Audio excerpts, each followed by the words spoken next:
बाहेर मस्त रिमझिम पाऊस चालू आहे आणि अशा रिमझिम पावसामध्ये गरमागरम भजी खाण्याची मजाच काही वेगळी. नमस्कार, सानिकाच किचनमध्ये तुमचं स्वागत आहे. आज आपण कुरकुरीत आणि गरमागरम बटाटा भजी कशी बनवायची ते बघणार आहोत. बाहेर मस्त रिमझिम पाऊस पडतोय.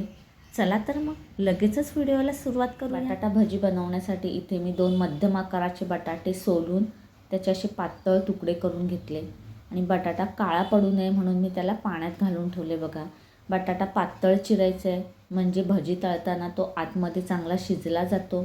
आता ह्याच्यातलं आपल्याला पाणी काढायचं आहे आणि बटाटा चाळणीवर निथळत ठेवायचं आहे. हे बघा, ह्याच्यातलं पाणी काढलं आणि ह्याला चाळणीवर असं निथळत ठेवलं आहे. बटाटा निथळतो आहे तोपर्यंत पीठ भिजवूया. आता इथे मी एक मध्यम आकाराची वाटी भरून बेसन घेतलं आहे. त्याच्यामध्ये आपल्याला 3 ते 4 चमचे तांदळाचं पीठ घालायचं आहे. तांदळाचं पीठ घातलं की भजी बघा मस्त कुरकुरीत होते. पाव चमचा आपल्याला ह्याच्यामध्ये बेडगी मिरची पावडर घालायची आहे. चवीप्रमाणे मीठ घालूया. मिरची पावडर आणि मीठ घातल्यानंतर ते मिक्स करून घेतलं. आता ह्याच्यामध्ये थोडी बारीक चिरलेली कोथिंबीर घालायची आहे. पाव चमचा आपल्याला ह्याच्यामध्ये आलं लसूण पेस्ट घालायची आहे.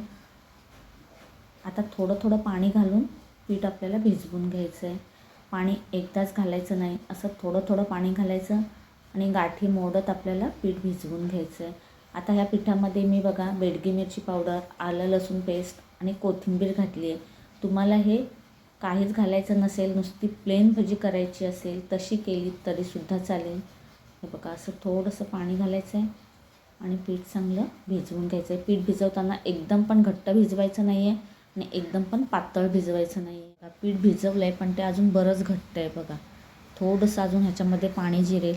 आता ह्याच्यामध्ये थोडंसं पाणी घालूया आणि मग परत ते चांगलं मिक्स करून फेटून घेऊया. जेवढं पीठ फेटून घ्याल तेवढी भजी हलकी फुलकी होईल आणि कुरकुरीत होईल. बघा, आता आपल्या पिठाचं प्रमाण बरोबर झालेलं आहे. बघा, एकदम घट्ट पण नाही आहे आणि पातळसुद्धा नाही आहे. आता ह्याच्यामध्ये थोडासा सोडा घालायचा आहे. आता तुम्हाला जर सोडा नसेल घालायचा तर 2 चमचे ह्याच्यामध्ये गरम तेल घाला म्हणजे भजी चांगली कुरकुरीत होईल. सोडा घातल्यानंतर त्यालासुद्धा चांगलं मिक्स करून घेऊया. हे बघा, ह्या बटाट्याच्या चकत्या चांगल्या निथळल्या गेल्यात. लगेचच भजी बनवायला घेऊया. त्याच्यातलं पाणी बघा बऱ्यापैकी निघाले. आता गॅसवर एका कढईमध्ये तेल गरम करायला ठेवलं. तेल आपल्याला हे मध्यम गरम करून घ्यायचं आहे. तेल गरम झालं का ते बघण्यासाठी थोडंसं पीठ घालूया. हे बघा, पीठ असं पटकन वर आलं म्हणजे तेल चांगलं आपलं मध्यम गरम झालेलं आहे. आता एक बटाट्याची चकती मी ह्या पिठामध्ये घालून घेतली. हे बघा, बटाट्याच्या चकतीला पीठ अगदी व्यवस्थित लागलं गेलं आहे. आता ह्या गरम तेलामध्ये आपल्याला ह्या बटाट्याच्या चकत्या पिठामध्ये घोळवून घालायच्या आहेत. जेवढ्या बसतील तेवढ्या घालून घेऊया. आता गॅसची आच आपल्याला मध्यम ठेवायची आहे आणि चकत्या घातल्यानंतर एक 15 सेकंदानंतर आपल्याला त्या पलटी करून घ्यायच्या आहेत. लगेच पलटी करायच्या नाही आहेत. बघा, गॅसची आच मध्यम करून घ्यायची आहे. हे बघा, आता दोन्ही बाजूने चांगले कुरकुरीत होईपर्यंत तळून घेऊया. हे बघा, 1 मिनिटभर आपण हिला मध्यम आचेवर तळून घेतलं.